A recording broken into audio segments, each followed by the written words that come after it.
बिस्मिल्लाहिर्रहमानिर्रहीम। अस्सलाम वालेकुम नाज़रीन, आप देख रहे हैं द लास्ट आवर। मैं हूं यासिर रशीद और मेरे साथ हैं सीनियर सहाफ़ी राना मोहम्मद अजीम साहब। नाज़रीन, 2020 में सियासी गहमा गहमियाँ, PDM का वजूद में आना, हुकूमत को टफ टाइम देना, रैलियाँ निकालना, जलसे जुलूस करना, हुकूमत की हिकमत अमली अपनाना, ये सारा वक्त 2020 में गुजर गया। कोरोना वायरस भी हम पर हावी रहा और हमारी अमवात भी होती रहीं। अब हुकूमत के इकदामात भी थे। हुकूमत एक तरफ कोरोना वायरस से नबुर्दाज़मा थी, दूसरी जानिब अपोजिशन का खतरा था। तो इस सारे माहौल में 2020 हुकूमत के लिए किस हद तक टफ रहा और 2021 हुकूमत कौन से इकदामात उसमें करने जा रही है, इसी बारे में बात करने के लिए मुशीर इत्तलात पंजाब फिरदौस आशिक अवान साहिबा ने हमें ज्वाइन किया है। फिरदौस साहिबा, बहुत शुक्रिया आपके वक्त का।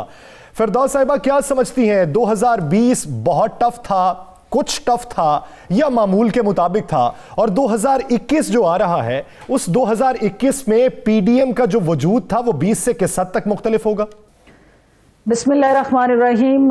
जैसा कि आप जानते हैं कि ये 2020 जो है वो पूरी दुनिया के लिए एक कोरोना की वबा की वजह से एक मुश्किल साल था और पूरी दुनिया के अंदर बसने वाले जो इंसान थे वो कोरोना की जद में आए और वो दुनिया के 5 बड़े आज़म के अंदर इस वबा ने जिस तरह से पंजे गाड़े, बदकिस्मती से पाकिस्तान भी उसी जद में आया और हम भी इस वबा से महफूज ना रह सके। लेकिन वज़ीर आज़म इमरान खान की कायदाना सलाहियतों और सूबाई हुकूमतों की NCOC के ज़रिए एक बेहतरीन हिकमत अमली की वजह से हमारे नुकसानात उस तरह से ना हुए जिस तरह बाकी मुल्क उसकी ज़द में आए, जिसमें आपका हमसाया मुल्क हिंदुस्तान जो है, जहाँ डेथ की तादाद भी ज़्यादा है, अमवात की शरह ज़्यादा है और इकोनॉमिकली भी वहाँ चैलेंजेस हमसे ज़्यादा हैं। हम इस तफरीक से निकल जाए। सियासी तौर पे आप क्या समझती हैं कि सियासी तौर पे कितना बुरा रहा और कितना बेहतर रहा? सियासी तौर पे जो 2020 मैच हुकूमत वर्सेस अपोजिशन चल रहा था, वो 2020 मैच हुकूमत ने वाज़ेह अक्सरियत से जीत लिया, क्योंकि अपोजिशन 2020 में ये बयानियाँ लेके निकली थी कि उसने हुकूमत को घर भेजना है। तो हुकूमत आइन और कानून के दायरे के अंदर रहते हुए अपने महाज पे डट के खड़ी है। तो घर जिसको जाना पड़ा वो अपोजिशन का वो बयानिया था जो इस्तीफों से जुड़ा हुआ था और जिसका मकसद जो है अवाम में अफरा तफरी फैलाना था, इंतशार पैदा करना था, पाकिस्तान की मईशत को अदम इस्तेहकाम का शिकार करना था। तो अल्हम्दुलिल्लाह 2020 का मैच हमने वाजिया रन्स की बढ़तरी से जीता है और 2021 का जो अब एक सीरीज है, क्योंकि अपोजिशन जो है वो 2020 मैच में हारने के बाद अब वो सीरीज में इसको लेके जाना चाहती है। तो ये हमारी अचीवमेंट है कि 2020 मैच के बाद वो वनडे मैच नहीं, अब सीरीज की बातें कर रहे हैं। तो सीरीज के अंदर जो है वो हमेशा पेशेंस जीतता है, कमिटमेंट जीतती है, जज्बा जीतता है, जुनून जीतता है, जो PTI के अंदर कूट कूट के भरा है और वो इमरान खान से बेहतर सीरीज का प्लेयर कोई नहीं हो सकता। डॉक्टर साहब, आप सुनने वज़ीर आला पंजाब ने भी बहुत बड़ा झटका मारा PDM को और बहुत से नून लीग के अरकान उनसे राब्ते में हैं। सुनने में आया कि पिछले दिनों बहुत से अरकान को आपके भी राब्ते में आए हैं और आपने भी एक झटका मारा है। तो कितने ऐसे अरकान हैं जो आपके राब्ते में आ चुके हैं? 2021 का जो साल होगा वो अपोजिशन के अरमानों को मलिया मेट करेगा, क्योंकि उनकी अपनी जमातों के अंदर जो तोड़ फोड़ है और जो अरकान जो हैं वो इनके मुतासरीन हैं, इनके सताए हुए हैं, इनसे अलहदा होना चाहते हैं और जो अपोजिशन के बदबूदार बयानिए से अपने आप को डिस्कनेक्ट कर रहे हैं, उनकी तादाद काफ़ी ज़्यादा है और अगले चंद हफ्तों में आपको वो तादाद जो है वो सामने आएगी। और अल्टीमेटली उसका मकसद क्या है कि जो भी आवाम से वोट लेके आता है वो आवाम को जवाबदेह है और हम ये समझते हैं कि आवाम के हकूक़ के पासबान बन के जो आइन और कानून ये तो बता दें मुझे, कितने लोग आपके राब्ते में हैं और पब्लिक रिलीफ में? डॉक्टर साहब कितने लोग आपके राब्ते में आज तो बता देना। 20, 25, 5, 10 कई दर्जन है। आजकल अंडों की बात हो रही है, दर्जनों में कह रहे हैं कि अंडे, तो हम भी दर्जनों में बात करेंगे। तो मुलाकात तो हो चुकी है ना आपकी मुलाकात तो हो चुकी है ना उनसे, राब्ते तो हो चुके हैं ना। मुलाकात तो फिर आपको पता है कि मैं 20 साल से इस पॉलिटिक्स में हूँ और बहुत सारे मेरे जूनियर हैं, बहुत सारे मेरे कुलीग्स हैं, बहुत सारे मेरे साथ काम करते रहे हैं। तो वो एक फैमिली मेंबर के तौर पे वो जिस भी बेंच पे बैठे हैं, अपोजिशन बेंच पे बैठे हैं, तो तब भी वो मेरा उनके साथ रवाबत एक फैमिली मेंबर के तौर पे है। तो उनको अपोजिशन की जो स्याहकारियाँ और अपोजिशन के जो मकरू अमल हैं उनसे लातल्की करा के वज़ीर आला उस्मान बुज़दार की नेक नीयत, साफ शफाफ, वज़ादार, रख रखाव वाली शख्सियत के साथ जोड़ना, ये मेरे लिए एक इंतहाई अहम कदम होगा। आपने एक इंदिया दिया था कि मरियम नवाज साहिबा जेल जाने वाली हैं और जल्दी वो चली जाएंगी। कल उन्होंने कह दिया कि गिरफ्तार करना है तो कर लो, वो तो फ्रंट फिट पे आ गई हैं। क्या हुकूमत भी फ्रंट फिट पे रहेगी या बैक फिट पे चली जाएगी? हुकूमत कभी बैक फुट पे नहीं गई है। वो चाहती हैं कि उन्हें ये ख्वाहिश पूरी करके जल्द अज जल्द जेल भेजा जाए ताकि उन्हें फेस सेविंग मिले, क्योंकि जिस हुकूमत को घर भेजने के लिए वो निकली थी वो हुकूमत तो वहीं की वहीं खड़ी है। अब वो खुद जेल जाना चाह रही हैं क्योंकि अब उन्हें मुंह दिखाने के लिए कहीं जगह नहीं मिल रही। तो एक जेल ही एक ऐसी जगह है जहां अब वो मुंह छुपा सकती हैं। तो चूंकि अब अवाम के अंदर तो उसने बुलंदोबांग दावे किए थे कि हम इस हुकूमत को 31 दिसंबर से पहले घर भेज देंगे, तो अब हुकूमत तो अपने अवाम की ताकत के साथ, अपने उस जिम्मेदारी के साथ डट के खड़ी है।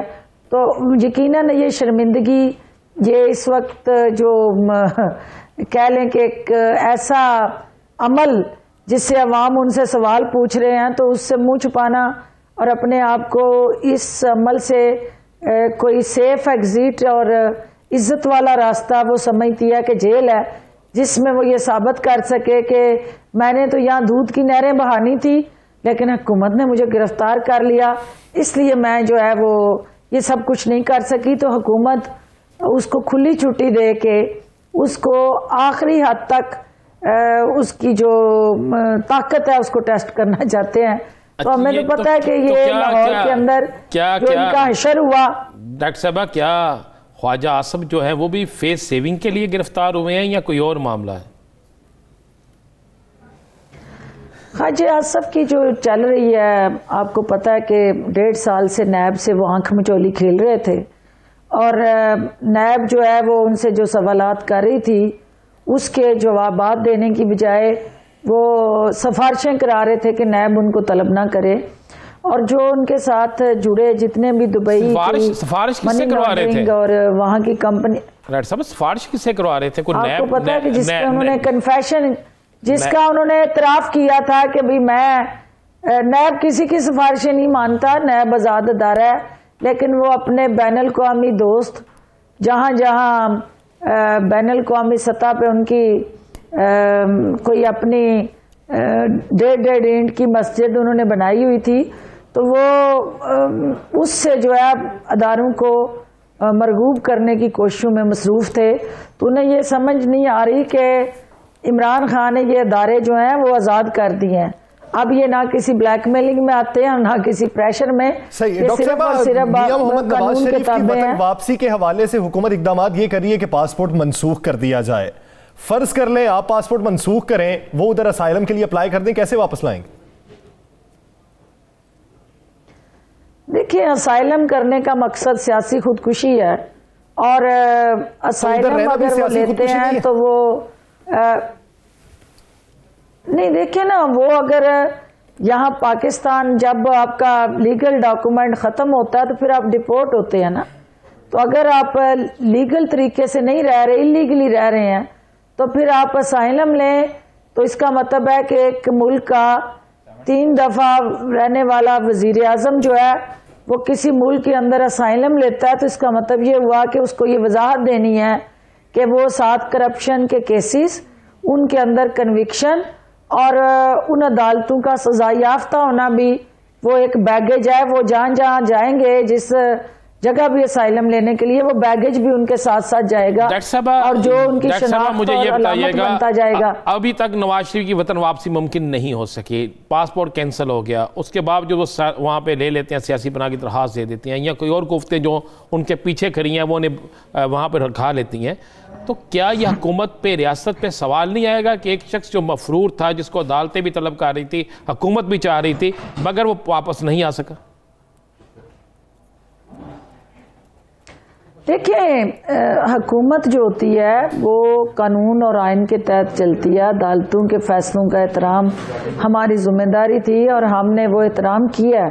लेकिन इसके साथ साथ जो इलाज मालजे के लिए उन्होंने बीमार बन के यहाँ हॉस्पिटल में लेट के कीमे वाले नान खाते रहे और यहाँ सिरी पाए और हड़ीसे खाते रहे, और जिस तरह की रिपोर्ट्स उन्होंने मैनोवर की, मैनेज की, टेम्पर की, और उसके बाद अब वो बैरून मुल्क बैठ के इलाज कराने की बजाय साजिशों में मसरूफ़ हैं।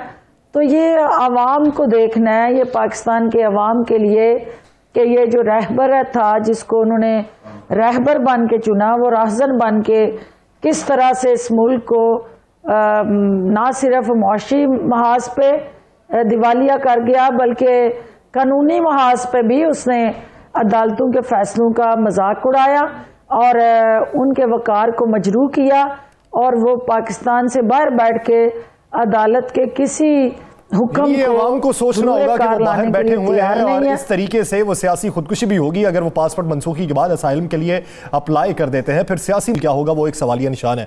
बहुत शुक्रिया डॉक्टर फिरदौस आशिक अवान साहिबा इस हवाले से अपना वक्त देने के लिए। नाज़रीन, दीगर इश्यूज पर बात करेंगे एक शॉर्ट ब्रेक के बाद। Stay with us.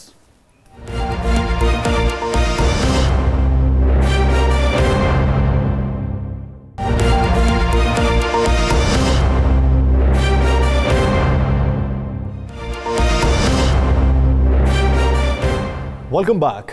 नाज़रीन, बात करेंगे जमीयत उलमा इस्लाम पाकिस्तान की, जिन्होंने मेंबर साजी भी शुरू करनी है, रुकनीत साजी भी शुरू करनी है, और वो जमीयत उलमा इस्लाम फे के ग्रुप से अलहदा है। क्या जमीयत उलमा इस्लाम फे जो है वो टफ टाइम दे पाएगी जमीयत उलमा इस्लाम पाकिस्तान को, या फिर जमीयत उलमा इस्लाम पाकिस्तान फे पे हावी हो जाएगी? आइंदा की हिकमत अमली क्या होगी? रुकनीत साजी कब तक शुरू की जाएगी और इसका दायरा कार कितना फैलाया जाएगा? इसी बारे में बात करने के लिए जमीयत उलमा इस्लाम पाकिस्तान के सीनियर रहनुमा हाफिज हुसैन अहमद साहब हमारे साथ मौजूद हैं।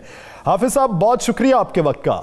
हाफिज साहब, पहले आपको बुलाया जाता था जमीयत उलमा इस्लाम फे के सीनियर रहनुमा, आज हम बुला रहे हैं जमीयत उलमा इस्लाम पाकिस्तान के सीनियर रहनुमा। शरानी साहब कहते हैं एफ ग्रुप से हमारा कभी ताल्लुक नहीं रहा, तो आने वाले दिनों में जमीयत उलमा इस्लाम पाकिस्तान रुकनीत साजी को लेकर हिकमत अमली क्या रखती है? बिस्मिल्लाहिर्रहमानिर्रहीम। देखिए, जमीयत उलमा इस्लाम पाकिस्तान एक दस्तूर और एक कानून और उसकी पाबंद है आइन की, और उसके तहत रुकनीत साजी होती है। रुकनीत साजी के बाद फिर निचली सतह से तंजीम साजी होती है, और वो तमाम तर दियानत और अमानत के साथ ये बात तय की जाती है। तो जमीयत उलमा इस्लाम पाकिस्तान ने यही बात की है कि 5 रुकनी एक ऐसी कमेटी होगी जो दियानतदारी से रुकनीत साजी करेगी, और हम सिर्फ अपनी पार्टी नहीं बल्कि हम सब के लिए इस रुकनीत साजी का दरवाज़ा खुला रखेंगे।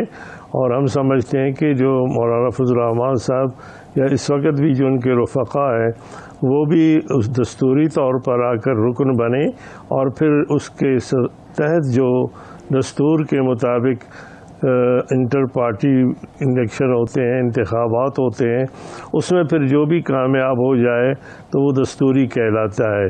तो मैं समझता हूँ कि ये तअस्सुर देना गलत है कि हम कोई मद्दे मुकाबिल में कोई ऐसी तंजीम कायम करेंगे, बल्कि हमने तो वाज़े तौर पर अपनी तंजीम के अंदर जो मसाइल थे, मुश्किलात थे, उन्हीं को मद्देनज़र रखा। और आप देख रहे हैं कि आज जो सूरत हाल सामने है, जितने भी मामलात इस वक्त सामने आ रहे हैं, अब तक वो तमाम के तमाम वो ख़दशात थे और वो हमारे तहफ़्फ़ुज़ात थे जो हमने बाज़ाब्ता तौर पर पार्टी के अंदर भी बयान किए, मीडिया में भी मैंने बयान किए, और आपके चैनल और दीगर चैनलों पर मैं वाज़ेह तौर पर कह चुका था कि ये इस्तीफ़ों के हवाले से जो बात चल रही है, ज़ाहिर है कि वो इस्तीफ़े भी नहीं देंगे। और ये बात भी मैंने वाज़ेह तौर पर कहा था कि जमीयत उलमा इस्लाम को जिस तरह आलाकार के तौर पर इस्तेमाल किया जाएगा, उसके बाद जो ही उनका मामलात किसी तरीके से हल होते हैं तो उसको नज़रअंदाज किया जाएगा।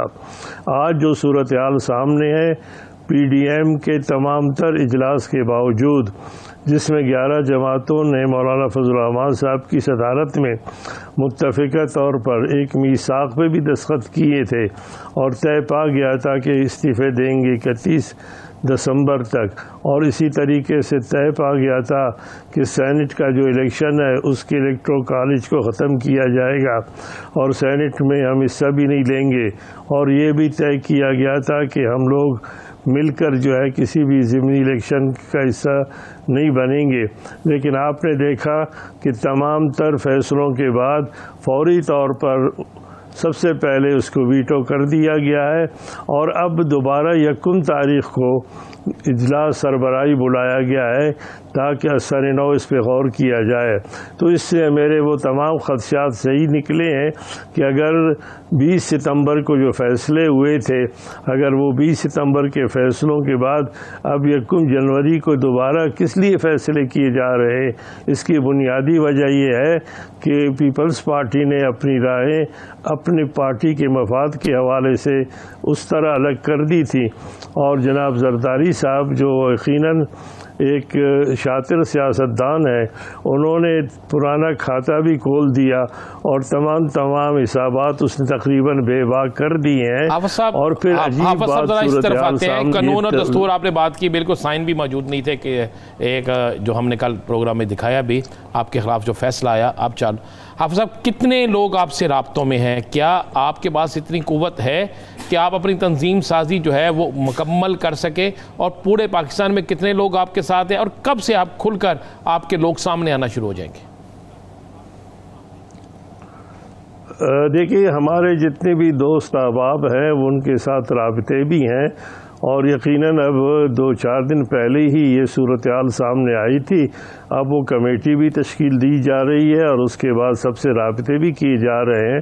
ज़ाहिर है सफ़री सहूलतें नहीं हैं जिस तरह ये प्रोपेगेंडा किया गया, क्योंकि यहाँ से फ़्लाइटों का भी मसला है, कोरोना का भी मसला है, और तमाम लोग फौरी तौर पर इस अंदाज से जो है जमा भी नहीं हो सकते हैं। लेकिन इसके बावजूद शार्ट नोटिस पर जिस बड़ी तादाद में लोग इस्लामाबाद में जमा होकर उन्होंने इस काम का आगाज़ किया है, तो इंतहाई हौसला अफजा है।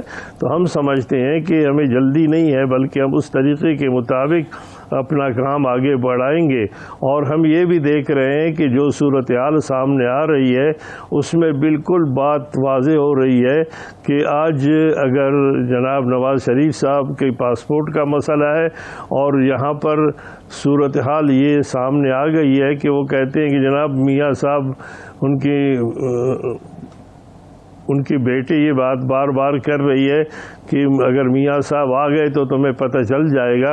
तो आप बताइए कि यही बात जो है जरदारी साहब और पीपल्स पार्टी ने की है कि हम उस वक़्त तक लॉन्ग मार्च नहीं करेंगे जब तक मियाँ साहब वतन वापस नहीं लौटेंगे। तो इसका मतलब ये है कि न उमन तेल होगा, न आधा नाचेगी।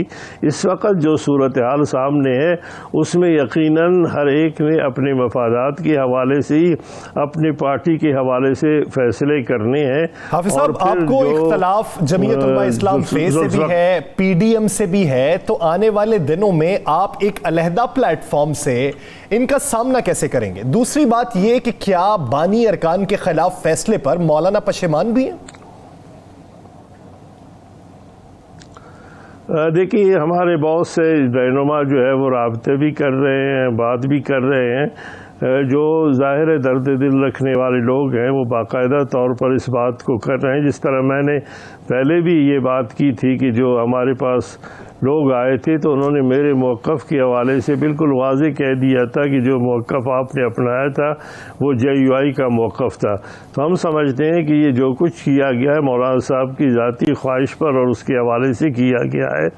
अब भी हमारे बहुत से सीनियर अरकान जो है वो इस बारे में लगे हुए हैं और वो ही हमें कह रहे हैं कि आपके साथ ज़्यादती हुई है, लेकिन हम ये समझते हैं कि हमने इस वक्त जो सूरत हाल सामने है वो चंद दिन के बाद सारी सूरत हाल बिल्कुल वाज़ेह हो जाएगी। और क्यों? इसलिए कि जो सूरत हाल अब पूरे मुल्क के हवाले से है और फिर जो मुस्लिम लीग नून है और उसके हवाले से जो उनकी क़ियादत है वो भी इस बात पे तैयार है कि जनाब नवाज़ शरीफ साहब के हवाले से वो क्या फ़ैसला करेंगे।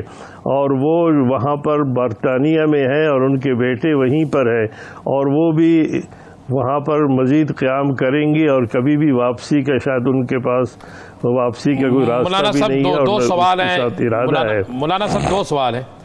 एक तो क्या आपको अपनी ये सारी गुफ्तगू जो आप बड़े काफ़ी दिनों से आप स्टैंड ले रहे हैं और आपने आपका स्टैंड दुरुस्त है, इसके लिए आपको अपनी पार्टी के अंदर एक शो ऑफ हैंड तो करना पड़ेगा, एक कुव्वत आपको सामने लानी पड़ेगी, क्या उसके लिए आपकी तैयारी है? और दूसरी बात, आप समझते हैं कि मौलाना से हाथ हो गया है या सब कुछ मौलाना की मर्ज़ी से हो रहा है? और अगर मौलाना से ये हाथ हो गया है तो जमीयत उलमा इस्लाम के बाकी लोग जो हैं वो मौलाना को कब वापसी का सिग्नल देंगे?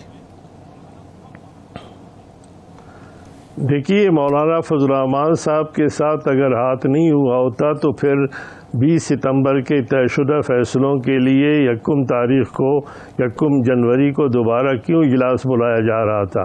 और यही बात है कि सिर्फ मौलाना साहब के साथ उन्होंने हाथ नहीं की है, बल्कि आप देखिए कि मुस्लिम लीग नून ने अपना क्या कुछ गंवा दिया है, उसकी तरफ भी तवज्जो होनी चाहिए सबकी। क्योंकि ज़ियाउल हक़ की बरसी से लेकर मोहतरमा बेनज़ीर भुट्टो की बरसी तक की जो सफ़र है किस अंदाज में तय किया गया है। तो मैंने पहले भी गुजारिश की कि आसिफ जरदारी ने तमाम पुराने खाते खोलकर उसने एक एक चीज़ का जो बदला लिया है यकीनन वो सामने आ गया है। और आज भी अगर मुस्लिम लीग नून जिसके पास इस्तीफ़े जमा हो चुके हैं, मौलाना फजल रहमान साहब ने इस्तीफ़े ले लिए हैं, जिन्होंने ख़ुद ये बात की थी कि जनाब हम सेनेट के इलेक्शन नहीं होने देंगे, बस इलेक्टोरल कॉलेज को ख़त्म कर दिया जाएगा। आज हम दोबारा यही बात कहेंगे कि क्या जब पीपल्स पार्टी हिस्सा लेगी, क्या वो बाई इलेक्शन में हिस्सा लेंगे और क्या वो इसी असम्बली को चलने देंगे? तो क्या उसी के तहत मुस्लिम लीग नून भी उसी अंदाज में जिस तरह वो लाड़काना गए थे उसी अंदाज में वो फिर अपने तमाम फैसलों को तब्दील करेंगे? तो मैं समझता हूँ कि मौलाना फजल रहमान साहब को हम बचाना चाहते थे, हम पार्टी को बचाना चाहते थे और इसी वजह से कि आज अगर चाहते हैं, आपने ये कहा कि कुछ दोस्त राबते में हैं, तो क्या कोई ऐसा आने वाले दिनों में मंजर बन सकता है कि सब मिल बैठ के एक आइंदा की हिकमत अमली तय कर लें और माजी की जो पशेमानियां हैं, जो एतराज़ात हैं, वो दूर हो जाए? देखिए, बिल्कुल आसान सी बात है कि अगर ये तंजीमें ख़त्म कर दी जाती हैं और जिस तरह हमारे इंट्रा पार्टी इलेक्शन होते हैं और जो हमारी तजावीज़ है उसके मुताबिक दयानतदार आदमी रुकनी साजी करते हैं और उसके मुताबिक फेयर इलेक्शन होता है, तो हम तो चाहते यही चीज़ है। और इसके लिए तो हम समझते हैं कि ये बात हमने उसूली तौर पर की है और अगर इस उसूलों को मान लिया जाता है, कोई हमने अनोखी बात नहीं की है। हमने अनोखी बात इसलिए नहीं की है कि अगर इमरान खान की हुकूमत है और कहा जाता है कि सरनौस में इलेक्शन हो, फेयर इलेक्शन नहीं हुए, और यही बात अगर JUI के लोग अपनी पार्टी के हवाले से कर रहे हैं, तो फिर जमहूरियत का तकाजा ये है कि हमें उस तरफ जाना चाहिए। एक आखिरी सवाल का जवाब दीजिएगा। सेनेट में अदम इत्मीनाद की तहरीक में 2 सेनेटर आपकी जमात के भी जो है उनके हवाले से कहा जा रहा है कि उनका भी नाम लिया गया कि उन्होंने वोट फरोख्त किया, तो क्या मौलाना फजल रहमान को इसका इल्म था? और दूसरा, ये मुख्तसर जवाब दे दीजिएगा, दूसरा ये जो तहरीक चल रही है जो मौलाना साहब जिसकी क़यादत कर रहे हैं, इसके वाले साहब ने पहले भी कहा था कि अच्छे खासे माल उनका और बंदे हमारे, तो ये जो माल लिया गया है इस हवाले से भी कोई पार्टी के अंदर कोई बात हो रही है? देखिए, जहाँ पर सेनेट का ताल्लुक था तो यकीनन इस पर बात भी हुई है, इस पर कमेटी भी बनी है, कुछ लोग पकड़े भी गए थे, उन्होंने इतराफ़ भी किया। ये सारी पकड़े गए थे? अब सब नाम तो बता दें। इकरार भी किया। बिल्कुल ठीक, इतराफ़ कर लिया, नाम बता दें आज। अब सब आप तो बिल्कुल दबंग बात करते हैं, नाम बता दें। क्या वो दोनों नाम है? बताने से क्या बनता है, मैं ये कह रहा हूँ, मैंने जब ये बात की है कि देखें एक्सपोज देखिए, मौलाना फजल रहमान साहब ने जिन लोगों को टिकटें दी थी उनके भी मैंने नाम बता दिए थे, उस दिन भी बता दिए थे। नहीं, हमें नहीं बताए थे, आज बता दें। लोग थे जिनका पार्टी से सर बता दें, आज हमें नहीं बताए, बता दें आप साहब। उनमें जी जो तलहा महमूद साहब थे या दीगर लोग थे, आज़म स्वाति साहब जो आजकल वज़ीर भी हैं, ये तमाम ऐसे थे जिनका जमीयत से कोई ताल्लुक़ नहीं था और उनको बाज़ाबिता तौर पर टिकटें भी दी गई है और उन्होंने इस बात का इतराफ़ भी किया। यानी तलहा महमूद और आज़म स्वाति ऐसे हैं जिन्होंने इस वक्त जो मजलिस शूरा के अंदर जो कमेटी बनी और फैसले किए तो उसमें बारगेनिंग के हवाले से ही मंजर आम पे आए और एतराफ़ किया आपके मुताबिक। बहुत शुक्रिया हाफिज हुसैन अहमद साहब इस हवाले से अपना लिए। नाज़रीन, आगे बढ़ेंगे और बात करेंगे बलोचिस्तान की। वफाकी हुकूमत बलोचिस्तान में तरक्याती काम करने का आज़म रखती है और इस हवाले से फंड्स भी काफ़ी दिए गए। बलोचिस्तान हुकूमत भी किसी हद तक मुतमईन दिखाई देती थी, लेकिन हालिया दिनों में कुछ एतराज़ात भी सामने आए। वो एतराज़ात वफाकी हुकूमत किस तरीके से दूर करेगी, है क्या, इसी बारे में बात करने के लिए मुशीर इत्तलात बलोचिस्तान बुशरा रिंद साहिबा ने हमें ज्वाइन किया है, जिनका ताल्लुक बलोचिस्तान अवामी पार्टी से है। बुशरा साहिबा, बहुत शुक्रिया आपके वक्त का। बुशरा साहिबा, क्या समझती हैं कि मौजूदा दौरे हुकूमत में बलोचिस्तान के जो हुकूक थे वो किस हद तक वफाकी हुकूमत पूरा कर रही है? देखिए, बलूचिस्तान को कुछ अर्से पहले तक तो मुझे लगता है कि वी वर सेटिस्फाई कि जैसे प्राइम मिनिस्टर साहब का दौरा था तुर्बत के लिए और उन्होंने जो पैकेज का अनाउंस किया, क्योंकि माजी में बलूचिस्तान जितना इग्नोर्ड हुआ है उसी की वजह से आपको नजर आ रहा होगा कि डेवलपमेंट इतनी नहीं हुई। माजी में जो है हमारे अपने लोगों के शायद कसूर था जिसकी वजह से हम लोग आगे ना बढ़ सके, लेकिन अब क्योंकि हमारी गवर्नमेंट है और हम चाहते हैं कि हम कम से कम अपने दौरे हुकूमत में बलूचिस्तान के लिए, अवाम के लिए बहुत कुछ करके जाएं, तो उसके लिए हमारा थोड़ा सा गिला जाहिरी बातें बनता है, क्योंकि इनके जितने भी पीटीआई के बलूचिस्तान में एमपीएज हैं उनको हम सपोर्ट कर रहे हैं, उनको हमने मिनिस्ट्रीज दी हैं, उनको हम लोगों ने अच्छी पोजीशंस दी हुई है, लेकिन क्योंकि हमारा अगर देखा जाए फेडरल में तो हमें सिर्फ एक मिनिस्ट्री मिली हुई है और हमारी केपीके के जो 5 बाप पार्टी के मेंबर्स हैं उनको बिल्कुल इग्नोर किया गया है और उस तरह से हमें इम्पोर्टेंस नहीं दी गई वफाक में जिस तरह हमने इनको अपने सूबे में दी हुई है, और जबकि हम इनका बहुत बड़े कोलेशन पार्टनर्स हैं। अच्छा, क्या हुकूमत आपने हुकूमत से मुतालबा किया है कि एक वजारत और मिलनी चाहिए? अगर ये वजारत मिल जाती है तो फिर क्या सूरत हाल? अगर ये वजारत नहीं मिलती तो क्या आपका हुकूमत से इत्तेहाद खत्म हो जाएगा? देखिए, फिर तो उसके बारे में सोचना पड़ेगा ना। ज़ाहिर सीएम जाम कमाल साहब इसको मजीद देखेंगे कि किस तरह और क्या करना है, लेकिन ये है कि वक्ती तौर पे तो वी आर एक्सपेक्टिंग कि हम लोगों को फौरी तौर पे इन्हें ऑब्लाइज करना चाहिए, क्योंकि सिर्फ एक मिनिस्ट्री है और हम 2.5 साल से खामोशी से हर इश्यूज पे इनके साथ खड़े हैं, चाहे वो कोई भी वोट देना हो, किसी भी लिहाज से we are always supporting them and we will support, but इस उस पे आकर इन्हें हमारे लिए सोचना पड़ेगा।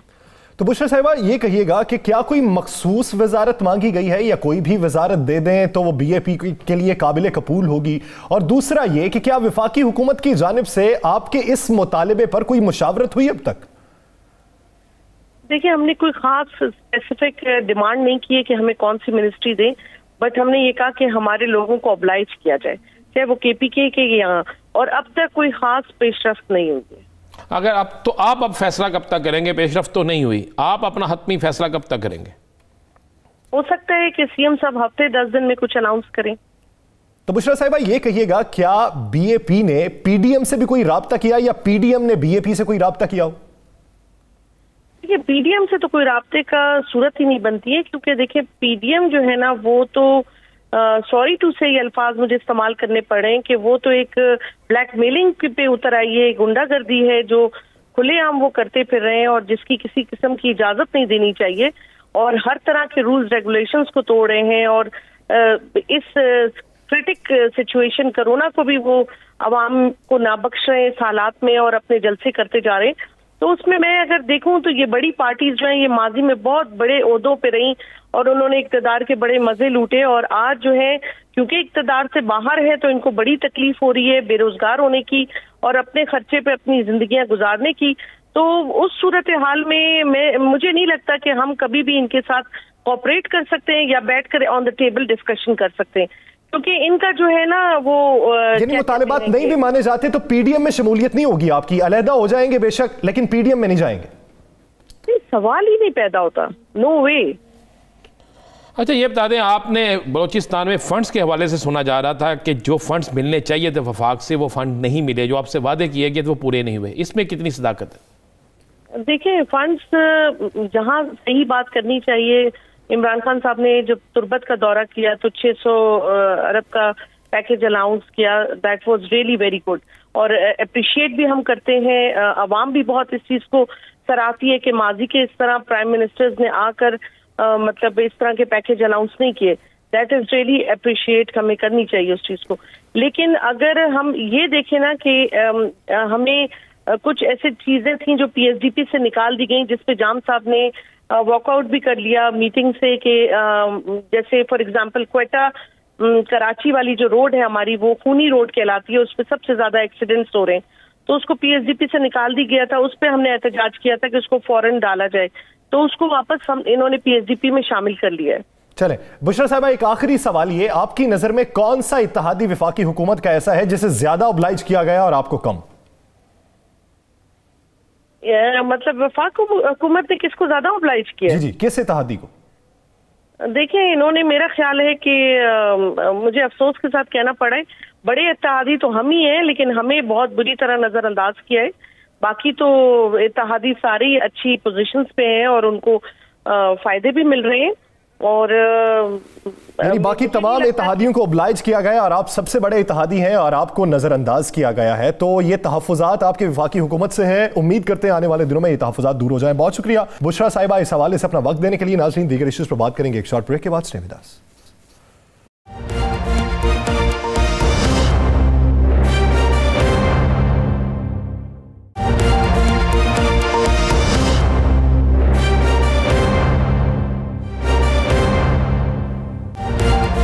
Welcome back. नाज़रीन, पाकिस्तान पीपल्स पार्टी का सेनेट इलेक्शन और इस्तीफों के हवाले से मौक़िफ़, पाकिस्तान मुस्लिम लीग नून की नाराज़ी, जमीयत उलमा इस्लाम फे के सरबराह मौलाना फजलुर रहमान जो पीडीएम के भी सरबराह हैं उनकी भी नाराज़ी, और इस नाराज़ी में पीडीएम का अगला कदम, उस पर वफाकी हुकूमत की सोच विचार, ये पूरा सियासी मंजरनामा 2021 में किस हद तक तब्दील होगा, इसी बारे में बात करने के लिए पाकिस्तान मुस्लिम लीग ज़िया के सरबराह हमें एजाजुल हक साहब ने ज्वाइन किया। बहुत शुक्रिया सर आपके वक्त का। क्या समझते हैं कि इस वक्त जो मौजूदा सूरत हाल में आपको लगता है कि पीडीएम जो है वो अपनी घनगरज जो उसने तहरीक के आगाज से शुरू की थी वो वैसी ही घनगरज 2021 में भी बरकरार रख पाएगी, या फिर ये शराजा बिखरता आपको दिखाई दे रहा है? देखिए, पहली बात तो ये है कि लाहौर के जलसे के बाद आपने देखा होगा कि उनकी टोन काफ़ी हद तक चेंज हो गई है, और अंदर की खबरें जो अब आ रही हैं वो पीपल्स पार्टी, मैंने ये बात पहले भी की थी अपने ब्लॉग पे भी की थी कि अपनी रोज़ी पे लात कभी भी नहीं मारेंगे। और एक बात मैं आपको बड़े वाज़ेह तौर पे बता दूं, और ये पैगाम मेरा उनके लिए भी है जो इस्तीफे देने की बात कर रहे हैं। अगर सिंध असम्बली से पीपल्स पार्टी ने इस्तीफा दिया तो आइंदा कभी उनकी हुकूमत सिंध के अंदर नहीं बन सकेगी, ये बड़ा मुश्किल होगा उनके लिए दोबारा सिंध में हुकूमत बनाना। तो इसलिए वो आखिरी दम तक सिंध में अपना कब्जा बरकरार रखेंगे और अपनी रोजी पे कभी लात नहीं मारेंगे।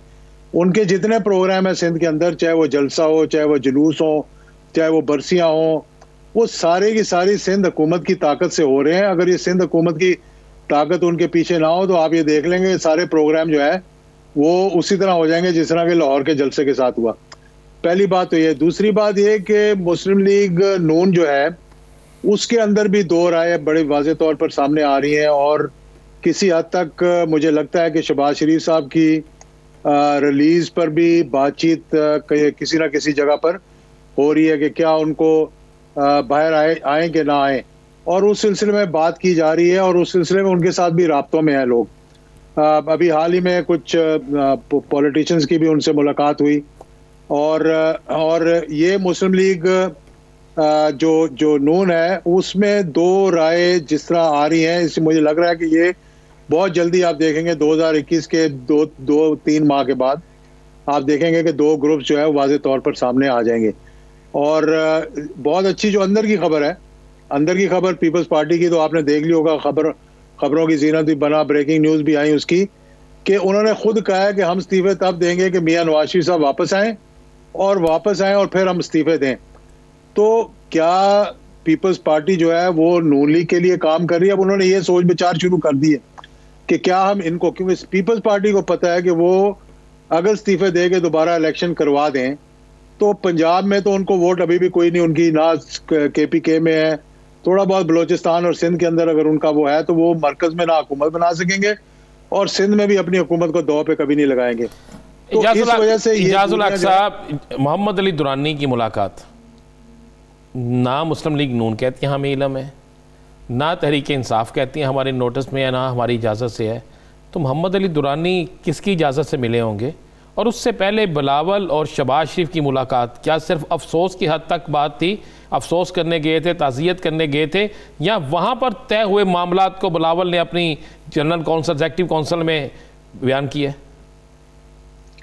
देखिए, आप अपना एक चीज़ ज़हन में रखें कि शहबाज शरीफ साहब कभी भी हॉक नहीं थे और शहबाज शरीफ साहब हमेशा इस्टेब्लिशमेंट के साथ राब्तों की कोशिश करते रहे हैं और कर रहे हैं, और अभी भी उनकी तरफ से भी बातचीत हो रही है और दूसरी तरफ से भी बातचीत हो रही है।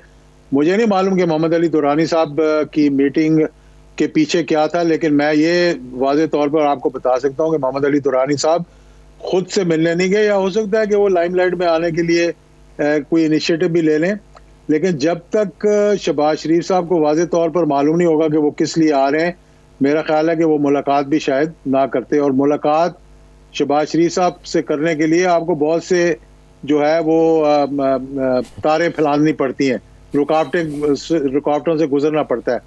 तो कहीं ना कहीं मतलब कुछ तो खिचड़ी पक रही है, और इसमें मेरे ख्याल में कि नून लीग भी अब वाज़े तौर पर उनकी बात ये समझ आनी शुरू हो गई है कि हमें क्या इतना एग्रेसिव स्टांस लेना चाहिए, क्या हमें प्रेशराइज करना चाहिए इस्तीफों के लिए, या मामलात को एक अच्छे तरीके से आगे लेके जाना चाहिए।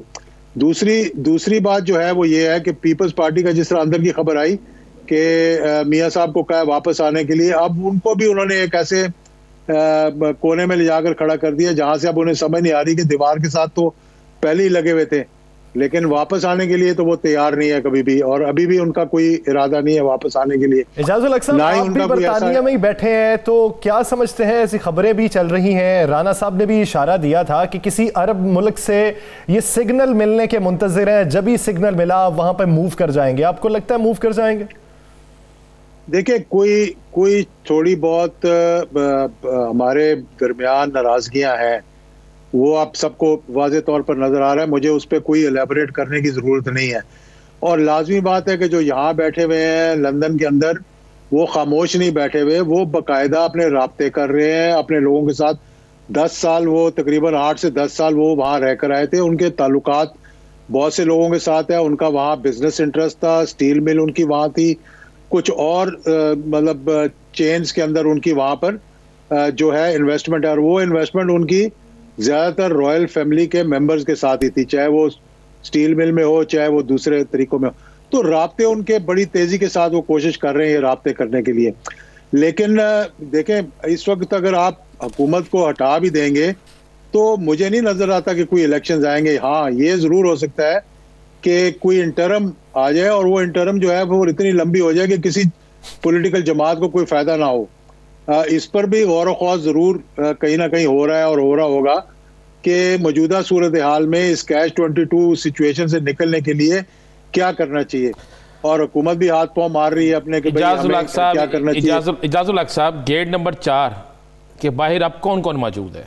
क्या ये दोनों पार्टियां जो गेट नंबर 4 के बाहर थी, क्या उसमें पीपल्स पार्टी आगे निकल गई है, या मुस्लिम लीग नून आगे निकल गई है, या मौलाना के भी कुछ साथी गेट नंबर 4 के बाहर खड़े हैं?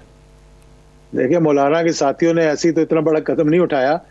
मेरा ख्याल है कि पीपल्स पार्टी ज़्यादा जो है वो सबकत ले गई है इस मामले में नून लीग से। नून लीग के कुछ अरकान जो हैं जो जिनका पहले भी राब्ता था, उनके बाकायदा राब्ते हैं, ना सिर्फ एस्टेब्लिशमेंट के साथ लेकिन बाकी तरफ से भी वो खिलवा रहे हैं। लेकिन पीपल्स पार्टी तो अब आहिस्ता आहिस्ता आप देखेंगे कि वो उसी तरफ चलना शुरू कर देगी जिस तरह के वो चाह रहे हैं कि हो जाए या हो जाए। लेकिन बात यह है कि हुकूमत की परफॉर्मेंस जब तक इम्प्रूव नहीं होगी, जब तक कोई स्टेबल पॉलिटिकल सिस्टम नहीं आएगा, उस वक्त तक मेरा ख्याल है कि अदारों पर भी बोझ है कोई इनिशिएटिव लेने के लिए। और इसीलिए ये सोच विचार हो रही है कि अगला क्या हिकमत अमली क्या होनी चाहिए, क्या इस हुकूमत को सपोर्ट करना चाहिए कि नहीं करना चाहिए और कितना करना चाहिए, क्या ये डिलीवर कर सकते हैं कि नहीं कर सकते। अभी आपने देखा कि पेट्रोलियम में कल परसों अगर आपने आर्टिकल पढ़ा हो तो आया था कि कितना पेट्रोलियम LNG के कितना बड़ा स्कैंडल जो है वो छप के सामने आया और किस तरह से झूठ बोलकर इन मामलात को सुलझाया जा रहा है और किस तरह की करप्शन जो है वो जहाँ के मैं इमरान खान साहब को समझता हूँ कि बहुत क्लीन है, लेकिन जो उनके साथी हैं जो इर्द गिर्द बैठे हुए हैं, जब उनकी समझ में बात नहीं आती और जो वेस्टेड इंटरेस्ट वाले हैं जहाँ कॉन्फ्लिक्ट ऑफ इंटरेस्ट आ रहा है वहां पर उनको गौर करना चाहिए। और इमीडिएटली मैं समझता हूं कि जब तक वो रिलीफ के लिए कोई मेजर कदम नहीं उठाएंगे, उनकी अपनी हुकूमत को भी जो है वो मुश्किलात का सामना करना पड़ेगा और फिर आहिस्ता आहिस्ता जो है उनको वो सपोर्ट नहीं रहेगी जो सपोर्ट उनको मिल रही थी या जो चाह रहे हैं। एजाजुल हक साहब, ख्वाजा आसिफ साहब की गिरफ्तारी पे आप क्या राय रखते हैं? ख्वाजा साहब की गिरफ्तारी के बाद मुस्लिम लीग नून तो सीख पा काफ़ी हो गई थी, उन्होंने कहा कि हम तो एहतजाज करेंगे, ईंट से ईंट बजा देंगे, गिरफ्तारियां करनी है कर लो। ऐसी राय शहबाज शरीफ साहब की गिरफ्तारी पे नहीं थी। देखिए बात यह है कि ये ख्वाजा आसिफ साहब का मुझे मालूम नहीं कि क्या बैकग्राउंड में क्या था, लेकिन ख्वाजा आसिफ साहब का जो मैं देख रहा था वो इतने एक्टिव नहीं थे सारी प्रोटेस्ट के दौरान, ना ही मैंने उनको देखा इन जलसे जुलूसों के आगे पीछे, या फिर वो टीवी प्रोग्राम में भी बड़े मुताद अंदाज में आते रहे और अच्छी गुफ्तगू करते रहे जो कि उनकी कंस्ट्रक्टिव गुफ्तगू है। मैं कई दफ़ा उन्होंने स्पीचेस की हैं एस्टेब्लिशमेंट के खिलाफ पार्लियामेंट में खड़े होकर, जो कि बहुत ही मैं समझता हूँ कि खौफनाक किस्म की बातें उन्होंने की थी, जिसका जवाब भी दिया गया और कई दफ़ा ये बातें भी आई। तो नैब को भी चाहिए कि थोड़ा सा वो देख कर चले और एक अक्रॉस द बोर्ड मामलात को करे। ये ना हो कि एक तरफा मामलात में कहीं कोई मसला ही ना खड़ा हो जाए आगे चलकर। तो ख्वाजा आसिफ साहब को पहले भी पकड़ा था मेरे ख्याल में, उससे पहले वो भी रह चुके हैं। इजाजुल हक साहब, हम ये तो ना समझ लें कि कहीं ये एक फ्रेंडली गिरफ्तारी है और इस गिरफ्तारी को ये भी होता है ना, कुछ लोगों को गिरफ्तार करके फिर लीडर बना दिया जाता है और कुछ होते भी ऐसे हैं। तो क्योंकि मरियम साहिबा तो इनको कोई अच्छा नहीं समझ रही थी, इनके कुछ बयानात ऐसे थे, क्या ये कोई फ्रेंडली गिरफ्तारी तो नहीं हो रही जो जिसकी तरफ आप इशारा दे रहे हैं कि कुछ मामलात हो रहे हैं? और दूसरा मुझे ये बता दें कि क्या आने वाले दिनों में मुस्लिम लीग नून जो है, मुस्लिम लीग नून लंदन जिधर आप बैठे हुए हैं और मुस्लिम लीग नून पाकिस्तान, इसमें कोई फ़र्क नज़र आएगा? वाज़ेह फ़र्क नज़र आएगा आपको इसमें, तो पहली बात। दूसरी बात यह है कि कई लोग वाकई में, मैं ख्वाजा आसिफ साहब का तो ये नहीं कहूँगा, लेकिन कई लोग जब देख रहे होते हैं कि उनकी बात नहीं चल रही, उनकी दाल नहीं गल रही, तो वो फिर बैकग्राउंड में जाना चाहते हैं, और अगर बाहर होंगे तो बैकग्राउंड में नहीं जा सकेंगे। तो वो समझते हैं कि मेरे लिए बेहतर है कि मैं कुछ अरसे के लिए अंदर ही चला जाऊं।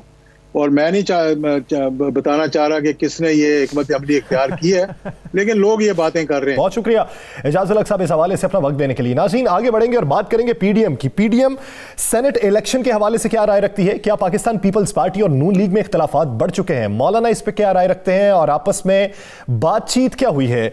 इस बारे में राना साहब से जानेंगे। राना साहब, बिलावल ने इजलास नया जो मुनक्किद करना है, सरबराही इजलास होने वाला है, क्या उस बारे में कोई शर्त रखी है कि इस शर्त पर यह इजलास होगा या इसमें शिरकत करूंगा? मैं आपको एक बड़ी कन्फर्म बात बताता हूँ, और ये बात पीपल्स पार्टी के एक बड़े अहम तरीन ज़राए से। मोहतरमा मरियम साहिबा जब ये बरसी पे गई हैं तो वहाँ पर मरियम साहिबा की आधा घंटे टेलीफोन पे बात कराएगी आसफ अली जरदारी साहब से। आसफ अली जरदारी साहब ने उन्हें समझाया कि इस्तीफ़ों का ऑप्शन सियासी तौर पर तबाही है, सेनेट इंतखाबात से मफरूर होना, भाग जाना हमारे लिए सियासी खुदकशी है, ज़िमनी इलेक्शन से भाग जाना सियासी खुदकशी है। और उन्होंने बिल्कुल वाज़ेह तौर पर मरियम को कहा कि मरियम, आपको इससे इस इस्तीफ़ों के मामले पे और दीगर मामलात पर पीछे हटना होगा, सेनेट इलेक्शन में भी जाना होगा। उन्होंने कहा कि हम आपके साथ लॉन्ग मार्च भी करेंगे, प्रोटेस्ट पे भी शामिल रहेंगे, बिल्कुल पीडीएम के साथ रहेंगे, लेकिन चंद चीज़ें जो हैं उससे आपको पीछे हटना होगा। जिस पर मरियम ने मियां मोहम्मद नवाज शरीफ से उनकी बात कराई, ये मैं आपको बिल्कुल तस्दीक शुदा बात कह रहा हूँ। मियां मोहम्मद नवाज शरीफ और आसिफ अली जरदारी में फिर दोबारा गुफ्तगू होती है। उस गुफ्तगू के बाद मरियम कहती है कि आप मौलाना फजलुर रहमान साहब से भी बात कर लें। मौलाना फजलुर रहमान साहब से बात करने से इनकार कर दिया जाता है आसिफ अली जरदारी साहब की तरफ से, और ये उन्हें कहा जाता है कि इस वक्त स्टेक होल्डर आप और हम हैं, मौलाना फजलुर रहमान स्टेक होल्डर नहीं है। ये अल्फाज जो मैं आपको कह रहा हूँ यही अदा किए जाते हैं। और उसके बाद कहा जाता है कि अगर हम आप आज पीडीएम से लैदा हो जाते हैं तो पीडीएम की कोई हैसियत नहीं रहती, ये भी कहा जाता है। जिसके बाद ये फाइनल होता है। मरियम को ये पता था पीपल्स पार्टी ये सब कुछ फैसले कर रही है, क्योंकि आसिफ अली जरदारी साहब से उनकी बात हो गई, उस मियां नवाज शरीफ की बात भी होगी। उसके बाद मरियम वापस आ जाती है। वापस आने के बाद जो इजलास होता है, इसमें एक और बात होती है एजाज सर, मरियम कहती है कि जब आप इस्तीफों के मामले में पीछे हटेंगे तो पीडीएम का इजलास, पीडीएम के फैसले, ज़िमनी इलेक्शन, सेनेट इलेक्शन, तो उस पर आसिफ अली जरदारी साहब कहते हैं कि आप उस पर स्टैंड लें, हम पे डाल दें। अच्छा, हम पे डाल दें, हम कहेंगे कि हम जमहूरियत जो है, जमहूरियत के लिए ये सब कुछ करेंगे। इसके बाद आप आगे चले जाते हैं। जनाब मैं आपको ये भी तस्दीक कर दूं, ये जो कह रहे हैं ना बिलावल कल तशरीफ़ लाएंगे कि नहीं, शर्त ये रखी गई है कि अगर पीडीएम के इजलास में इन शराइत को माना जाता जो पीपल्स पार्टी की हैं तो फिर बिलावल आ जाएंगे। मैं आपको ये मुसद्दका इतला दे रहा हूँ। अगर इन शराइत को नहीं माना जाता तो फिर पीपल्स पार्टी का वफद आएगा। सब बिलाखिर मानना तो पड़ेगा। मानना ही पड़ेगा, मानने बगैर गुजारा नहीं। आप मुझे एक बात तो बताएं, हिना परवेज भट्ट के हवाले से कल कहा गया कि उसका उनका इस्तीफा पहुंच गया स्पीकर के पास। जब आपने इस्तीफा देना तो उन्होंने तरदीद कर दी, उन्होंने कहा मैंने तो स्पीकर को इस्तीफा भेजा ही नहीं। जब आपने इस्तीफा ही देना है। एक सवाल, ये इस्तीफे जा कहां से रहे अगर ये भेज नहीं रहे तो? ये एक सवाल है कि फिर इसका मतलब घर का बेटी है ना, कोई घर का बेटी है वही आगे भेजना। अगर आपने इस्तीफा देना है तो आप कह दें हाँ स्पीकर के पास चला गया इस्तीफा, जी मेरा इस्तीफा मंजूर करें। ना कौमी असम्बली के इनके अरकान जो 2 इस्तीफे थे वो मंजूर करने के लिए तैयार हैं कि हमने दिया नहीं, वो मान रहे हैं। और हिना भट्ट ने भी कह दिया ना, कुछ शराइत है जिसकी बिना पर वो इजलास में शिरकत करेंगे और वो शराइत बिलाखिर मान ली जाएंगी। आगे बढ़ते हैं और बात करेंगे राना साहब, तहरीके अदम एतमाद लाने की बातें हो रही है, इत्तेहादियों से मेल मुलाकातें भी जारी हैं, पाकिस्तान पीपल्स पार्टी ज्यादा सरगर्म है।